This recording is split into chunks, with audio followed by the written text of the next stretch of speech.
Nyla Coelho, and I teach at Echo Ridge Christian School. This is our third year for reading for Saluting New Readers, and our second time this year. These are the students from grades 2 through 5.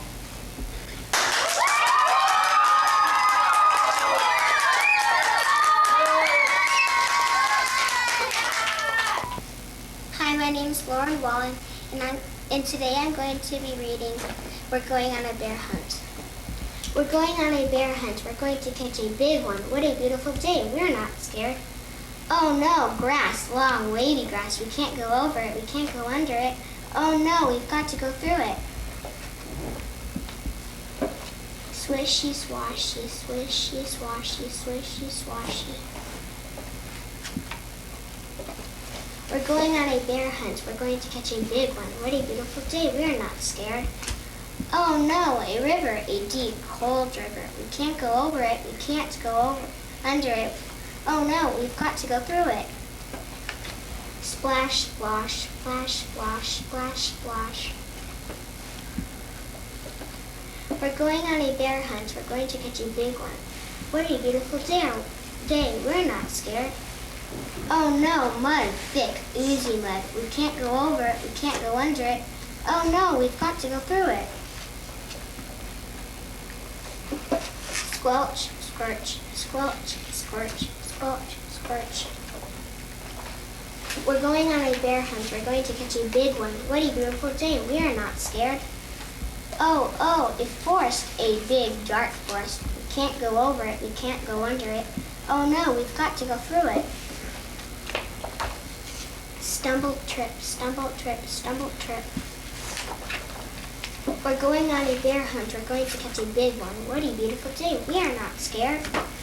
Oh, a snowstorm, a swirling, whirling snowstorm. We can't go over it. We can't go under it. Oh no, we've got to go through it. Woo, woo, woo, woo, woo, woo. We're going on a bear hunt. We're going to catch a big one. What a beautiful day. We are not scared. Oh, a cave, a narrow, gloomy cave. We can't go over it. We can't go under it. Oh no, we've got to go through it. Tiptoe, tiptoe, tiptoe. What's that? One shiny wet nose, two big furry ears, two big googly eyes. It's a bear! Quick, back to the cave. Tiptoe, tiptoe, tiptoe. Back through the snowstorm. Hoo, woo, hoo, woo. Back through the forest. Stumble, trip, stumble, trip, stumble, trip. Back through the mud. Squelch, squirt, squelch, squirch. Back through the river. Splash, splash, splash, splash, splash, splash. Back through the grass. Swishy, swashy, swishy, swashy. Thank you for listening to me read. If you want to hear the end of this book, please check it out at your local library.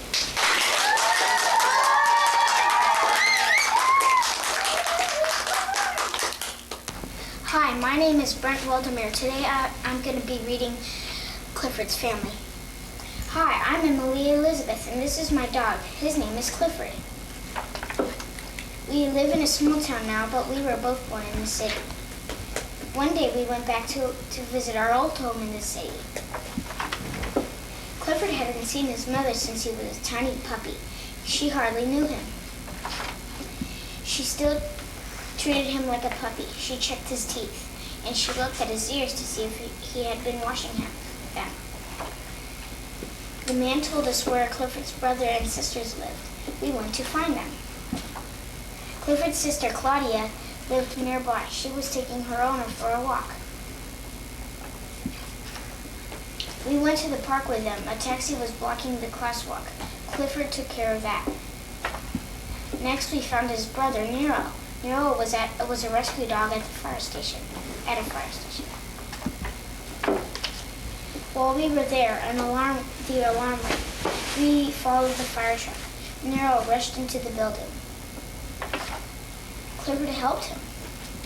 Nero was very brave. Then we set off to the country. Clifford's other sister, Bonnie, was a farm dog. One of Bonnie's jobs was to herd the sheep into their pen. Clifford wanted to do some farm work too. He started to drive the cows toward the barn.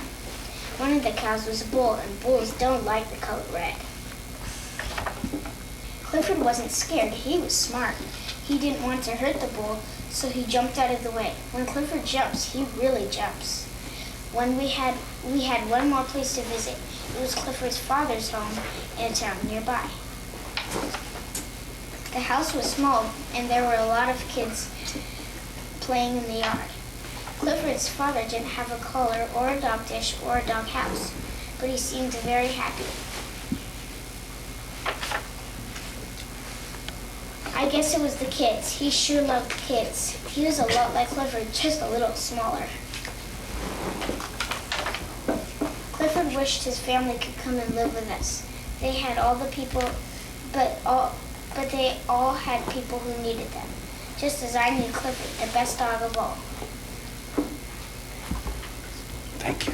Thank you for hearing me read on TV.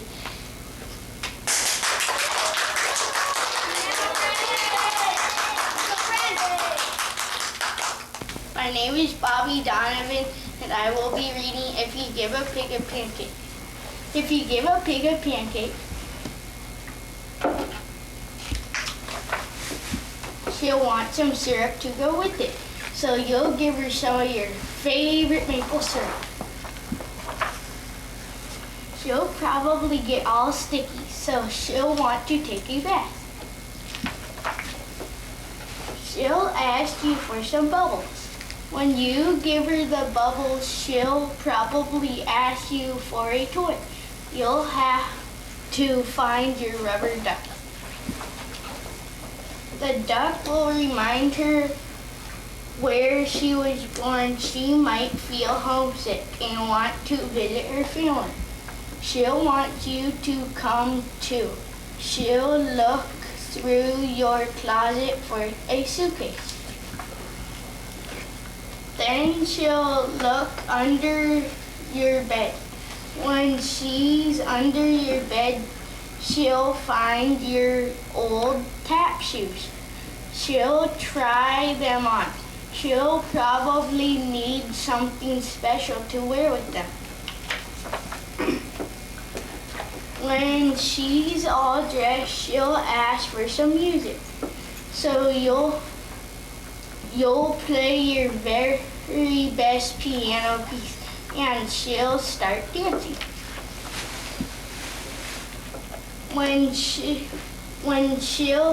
Then she'll want you to take her picture. So you'll go get your camera. When she sees the picture, she'll ask to take more. Then she'll want to send one to each of your friends. You'll have to give her some envelopes and stamps and take her to the mailbox. On the way, thank you for listening to me read. If you want to hear the rest of the story, check it out at your local library.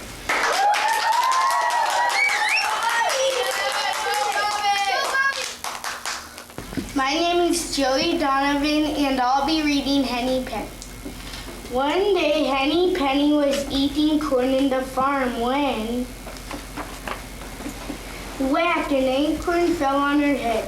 "Oh my," said Henny Penny, the sky is falling, and I must go tell the king." So she went along and she went along and she went along until she met Clocky Locky. "Hello, Henny Penny," said Clocky Locky. "Where are you going?" said Henny. The sky is falling, and I must go tell the king," said Henny Penny. "Oh, may I go with you?" asked Clocky Locky. "Certainly," said Henny Penny. So they went along, until they met Ducky Lucky. "Hello, Henny Penny and Clocky Locky," said Ducky Lucky. "Where are you going?" "The sky is falling, and I must go tell the king," said Henny Penny and Clocky Locky. Oh, may I go with you? Asked Ducky Lucky. Certainly, said Henny Penny and Flocky Locky. So they went along and they went along and they went along until they met Goosey Lucy. Hello, Henny Penny, Flocky Locky, and Ducky Lucky. Where, said Goosey Lucy, where are you going? The sky is falling and I must go tell the king, said Henny Penny, Flocky Locky, Ducky Lucky. Oh, may I go with you? Asked Goosey Lucy. Certainly, said Henny Penny, Flocky Locky, and Ducky Lucky. So they went along and they went along and they went along until they met Turkey Lurkey. Oh, Henny, hello, Henny Penny, Clocky Locky, Ducky Lucky, and Goosey Lucy, said Turkey Lurkey. Thank you for listening to me read. If you like to hear the end of this story, check it out at your local library.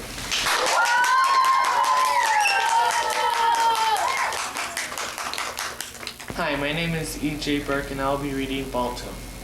This is a true story about a very brave dog. His name was Balto. The year was 1925. Balto lived in Nome, Alaska. Nome was a frontier town. Most of the year it was buried in ice and snow.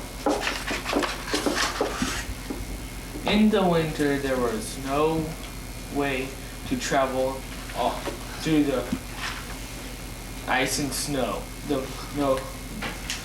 Not the plane, nor train, boat, or car.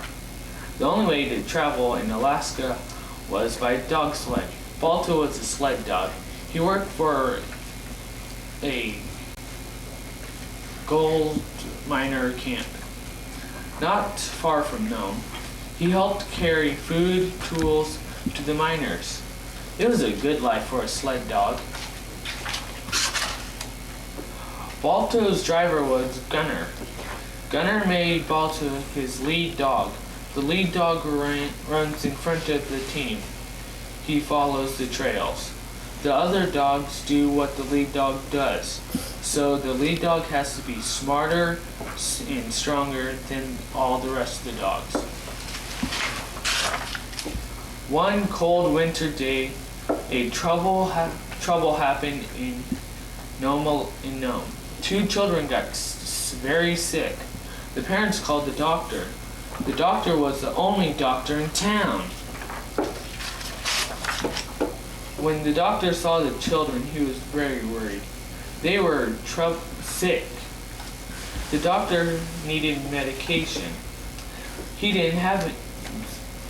Without the medication, the children would die.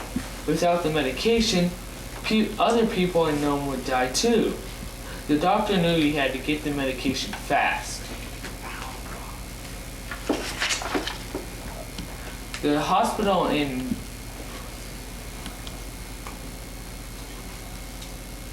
Alaska had the medication. The hospital was 800 miles away. The doctor put the medication on the train. If you'd like to find out the ending of the story, please check it out at your local library. Whoa, yeah!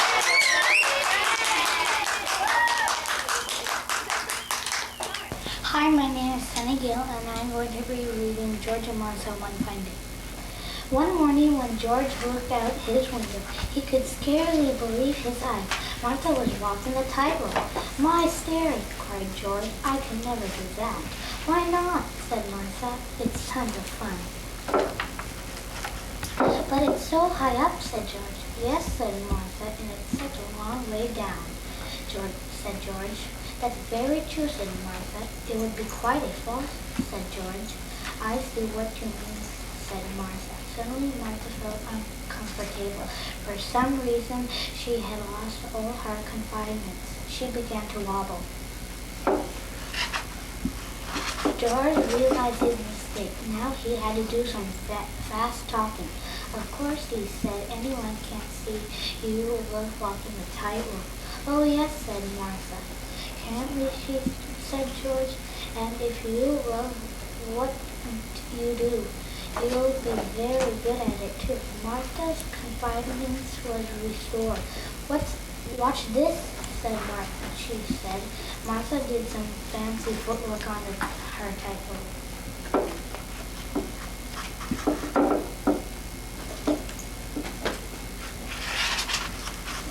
Whenever Martha sat down to write in her diary, George was always nearby. Yes, George, said Martha. I was just on my way to the kitchen, said George. Said Martha. Martha decided to finish writing outdoors. How precious, she said to herself. I can still hear George calling. Then Martha heard leaves rustling above her. Ah, she cried, you are spying on me. I wanted to see what you were writing in your diary, said George. Then you should ask my permission, said George. May I peek at your diary, said George politely. No, said Martha. Thank you for listening to me read. If you want to check the end of the book, check it out in your book library.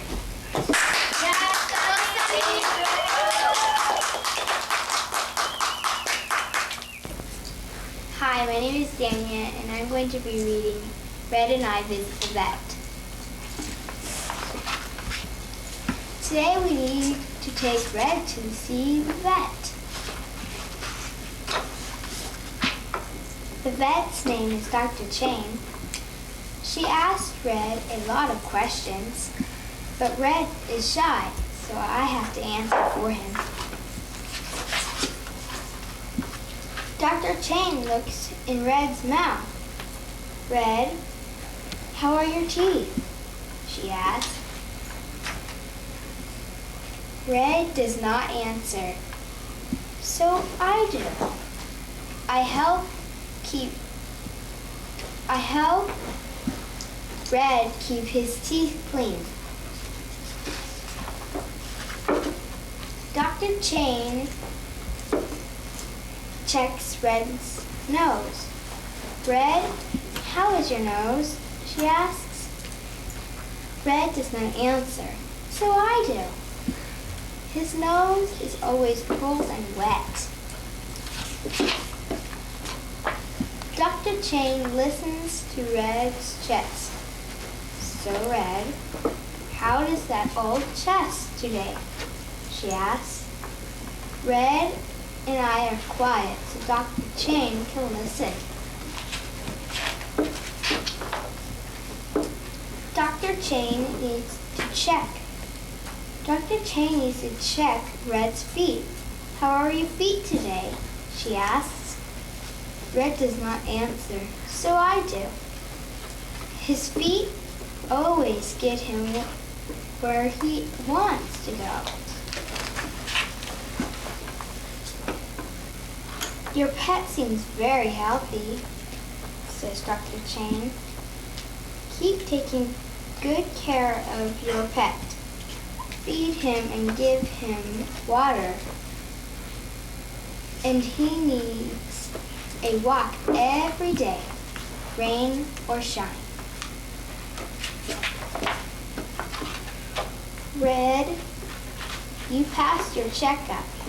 How do you feel now? At this time, Red does answer.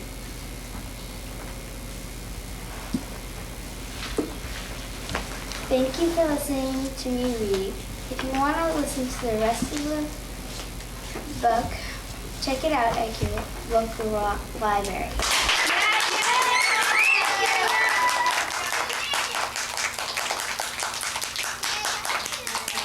Hi, my name is Nicole Hughes, and I'm going to be reading Dragon's Song.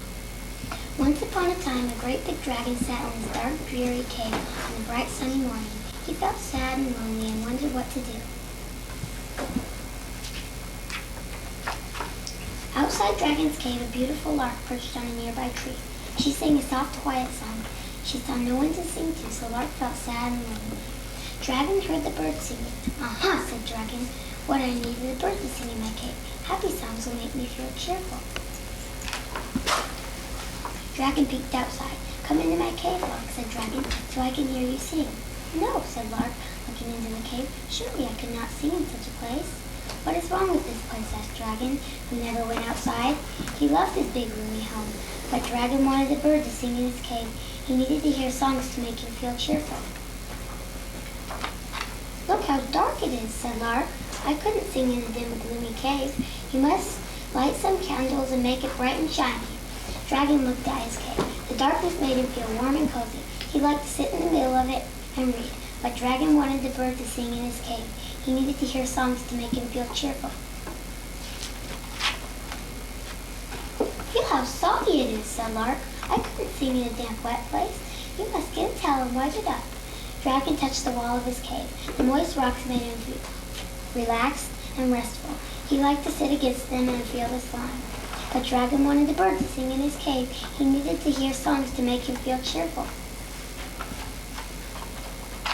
Smell how stale the air is, said Lark. I couldn't sing in this moldy, musty place. You must get a fan and blow in fresh, clean air.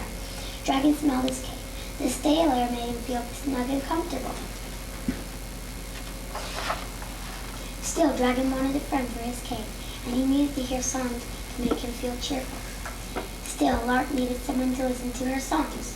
Dragon looked at Lark. Lark looked at Dragon. All at once, they both knew what to do. They could make each other happy. Each day, Dragon strolls outside his cave as Lark sings Dragon's song in the fresh morning air. Thank you for listening to me read to you.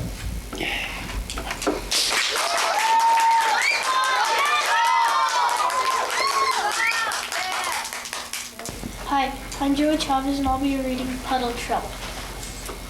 When the snow melted and spring came, Henry and his big dog Mudge stayed outside all the time.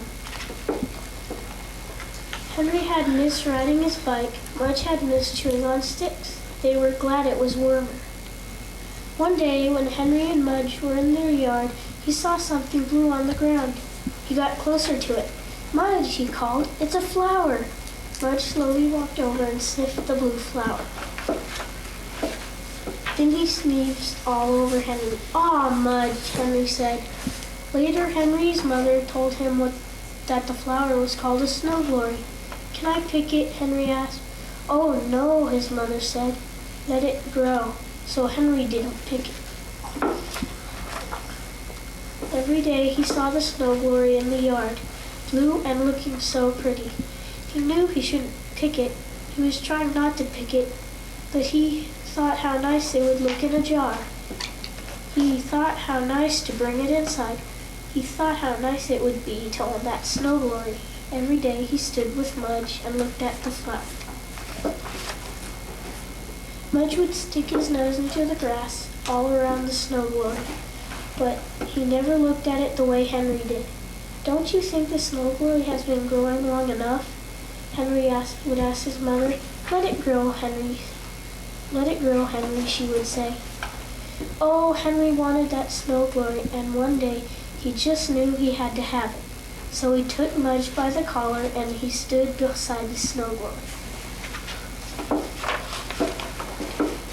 "I'm going to pick it," Henry whispered to Mudge. "I've let it grow a long time." Henry bent his head and said in Mudge's ear, "Now I need it." And Mudge wagged his tail. He licked Henry's face. Then he put his mouth right over the snow glory, and he ate it. "No, Mudge," Henry said, but it was too late. There was a blue flower in Mudge's belly. Thank you for listening to me read. If you would like to hear the rest of the story, check it out at your local library.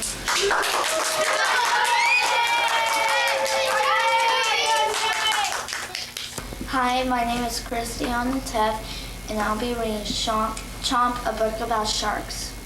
Chapter 1, Great Hunters. Sharks are fish. Most are very large. They have huge appetites, and are almost always hunting for something to eat. This hungry shark is swimming slowly back and forth. Its senses are wide awake.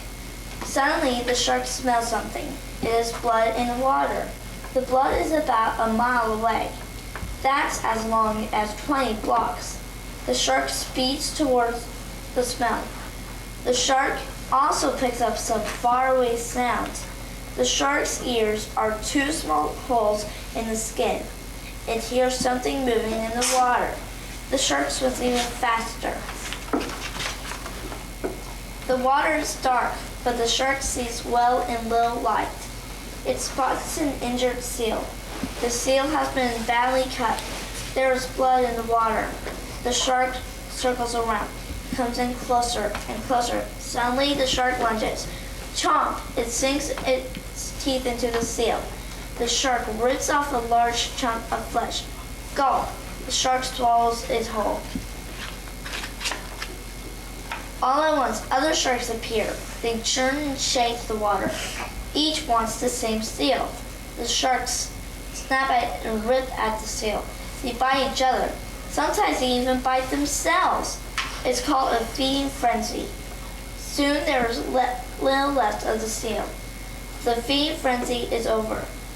The sharks glide away. Most sharks hunt fish, seals, and porpoises, but some eat dead or dying animals and jellyfish.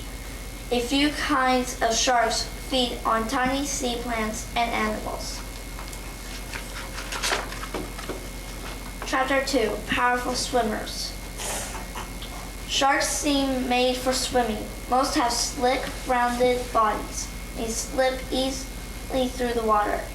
Sharks use their fins to swim. Thank you for listening to me read. If you want to finish this book, check it out in your local library.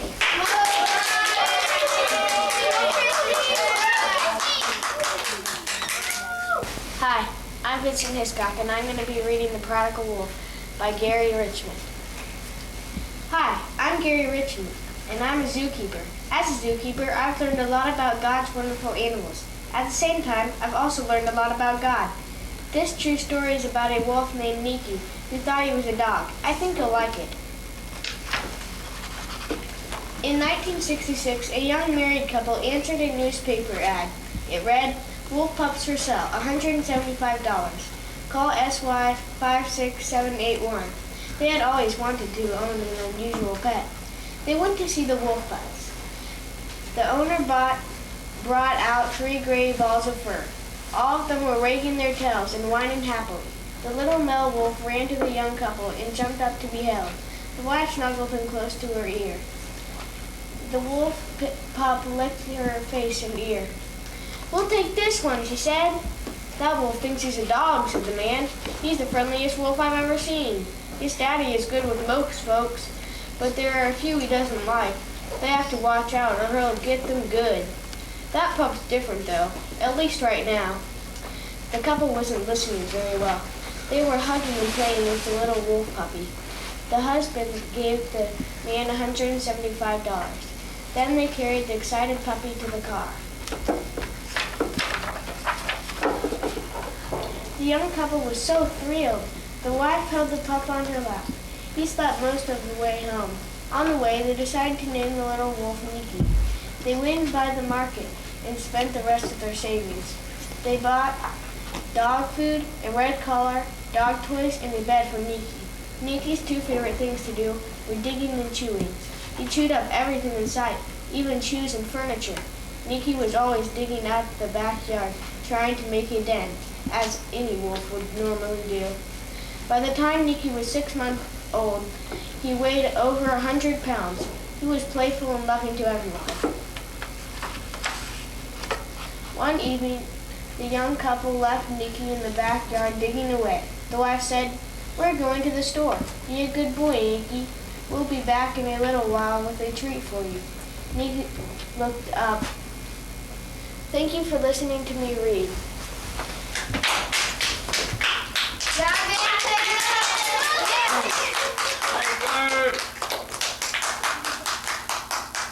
Hi, I'm Alexandra Nicole Phillips, and I'm going to be reading The Queen Who Saved Her People. In long ago Persia, a land like a dream, King Ahasuerus decreed that the cream of all the young maidens be brought to his throne, and from them he promised to choose one alone. She'd reign as his queen, and she'd be his dear wife. A kind Jewish servant called Mordecai peered at the young girls arriving and stroked his long beard. From far and from near they have come by the dozen, but none are so lovely as Esther, my cousin. I'll take her to Ahasuerus' hall, and if it's God's will, he'll choose her over all. The folk in the palace all loved Esther dearly. As soon came the day when the king announced clearly, "It's Esther I've chosen above all the rest." "Hooray!" cried the crowd. "He's chosen the best." The whole kingdom stopped work to the hour their queen, with feasts such as never before had been seen. At first life was sweet for the happy young bride. Then Haman, a prince who was puffed up with pride, in some sneaky way got the king to decree, "Now Haman's head servant, to him bend your knee." The other poor servants just had to obey, but Mordecai stroked his long beard with dismay. "Jews bow to their God," said the gentle man. "Bow down before Haman? There's no way I can." When Haman found this out, he narrowed his eyes. He ran to the king with a whole pack of lies. Thank you for listening to me read. If you'd like to hear the rest of this story, check it out at your local library.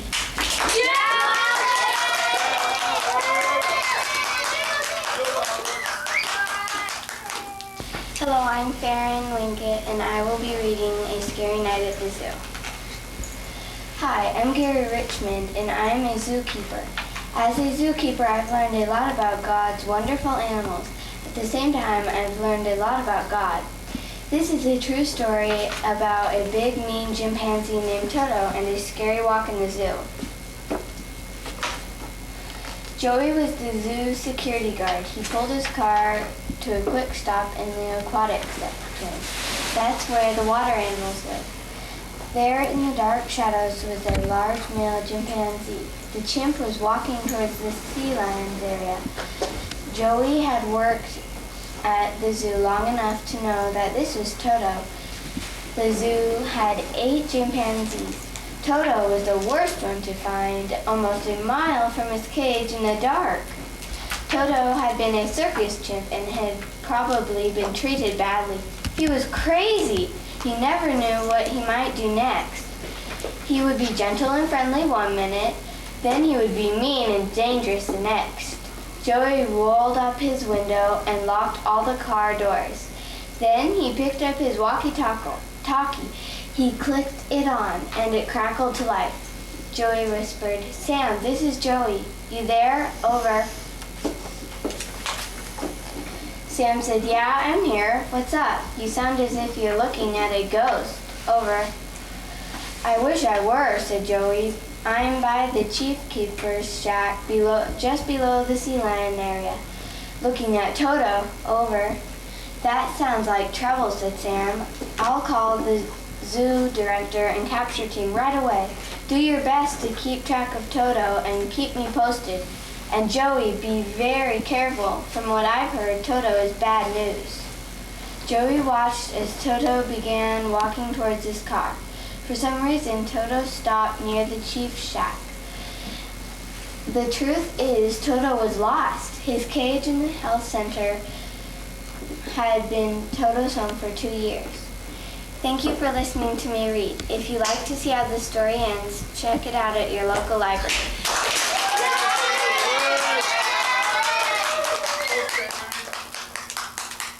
Hi, my name is Evan Barnes, and I will be reading Mouse Soup. A mouse sat under a tree. He was reading a book. A weasel jumped out and caught the mouse. The weasel took the mouse home. "Ah," said the weasel, "I'm going to make mouse soup." "Oh," said the mouse, "I'm going to be mouse soup." The weasel put the mouse in a cooking pot. "Wait," said the mouse, "this soup will not taste good. It has no stories in it. Mouse soup must be mixed with stories to make it taste really good." But I have no stories, said the weasel. I do, said the mouse. I can tell them now. All right, said the weasel, but hurry, I am very hungry. Here are 4 stories to put in the soup, said the mouse.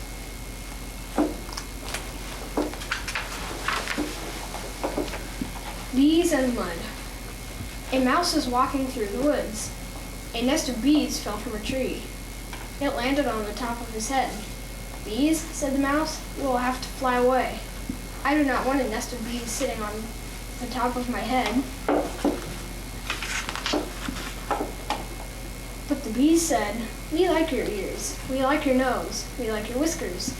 Oh yes, this is a fine place for our nest. We will never fly away. The mouse was upset. He did not know what to do. The buzzing of the bees was very loud. The mouse walked on. He came to a muddy swamp. Bees, said the mouse, I have a nest like yours.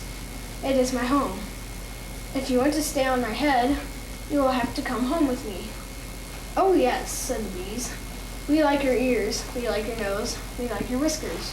We will be glad to come home with you. Very well, said the mouse. He stepped into the mud up to his knees. There is my front door, said the mouse. Oh yes, said the bees. The mouse stepped into the mud up to his waist. Here's my living room, said the mouse. Oh yes, said the bees.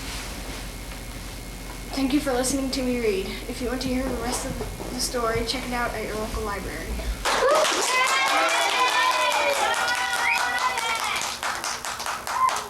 Hello, my name is Adriana Wallen, and I will be reading Miss Otter Goes to the Movies. Hi, I'm Gary Richmond, and I'm a zookeeper. As a zookeeper, I've learned a lot about God's wonderful animals. At the same time, I've also learned a lot about God. I'd like to tell you about one animal that became a special friend to me, an otter named Girl. It all started my very first day as a zookeeper. I began as the keeper of the animals in the aquatics area of the zoo, and I had a lot to learn about wild animals. On my first day, Al, my boss, and the senior zookeeper told me this: Gary, a good zookeeper, knows that it's important to let wild animals stay wild. Don't try to tame them or make them into pets. If you do, both you and the animals will be unhappy.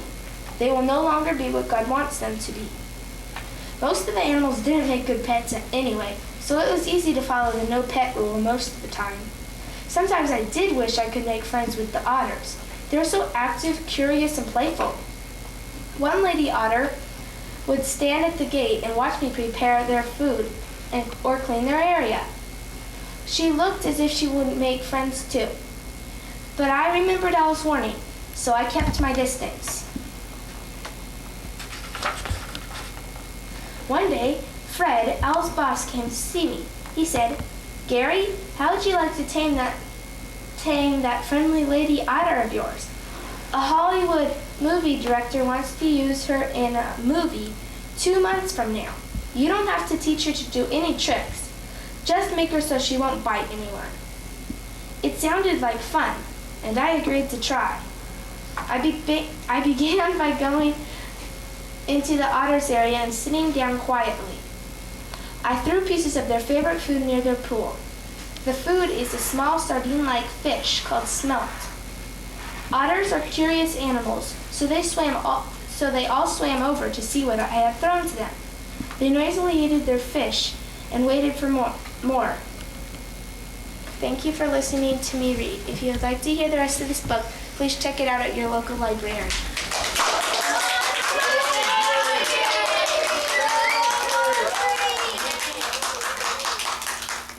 Hello, my name is Nicole Straub, and I'm going to be reading Getting Used to Harry by Shar Best.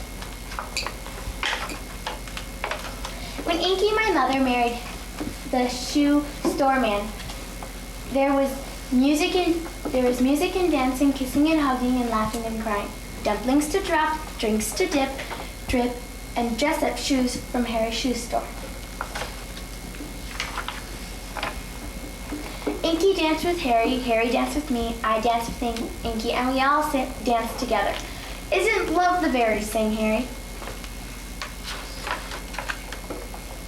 Then the music stopped, and Inky said, I love you, Harry. And Harry said, I love you, Inky. And they both said, we love you, Cynthia.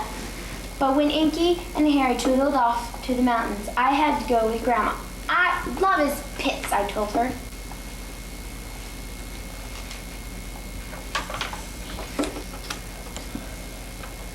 We even played, all the time Inky and Harry were away, Grandma and I played games. We even played a wedding.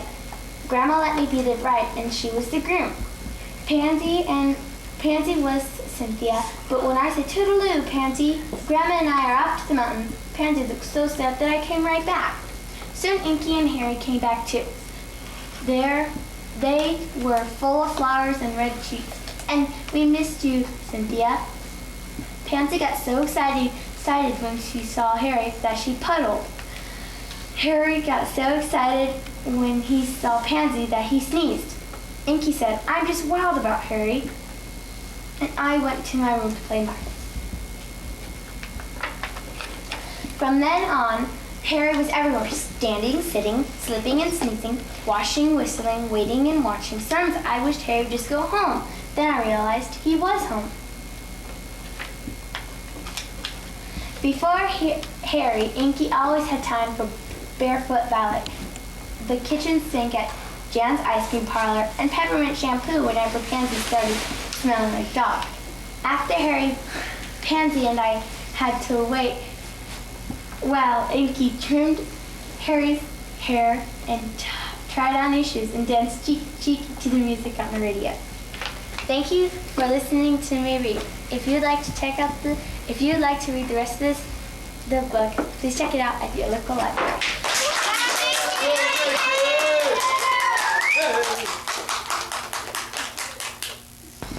Hi, I'm Adam Zabul. Today I will be reading Joseph's coat. I will weave a coat for Joseph. What color will it be? Purple. Purple for the grapes that taste good to me. I will weave a coat for Joseph. What color will it be? Blue. Blue for the water of the deep blue sea. I will weave a coat for Joseph. What color will it be? Green. Green for the leaves that sprout on the tree. I will weave a coat for Joseph. What color will it be? Yellow. Yellow for the sun that shines down on me. I will weave a coat for Joseph. What color will it be? Orange. Orange for the fruit of the apricot tree. I will weave a coat for Joseph. What color will it be? Red. Red for the flowers of the tall poppy. I will weave a coat for Joseph. What color will it be? It will be all the colors God made for me. Thank you for listening to me read.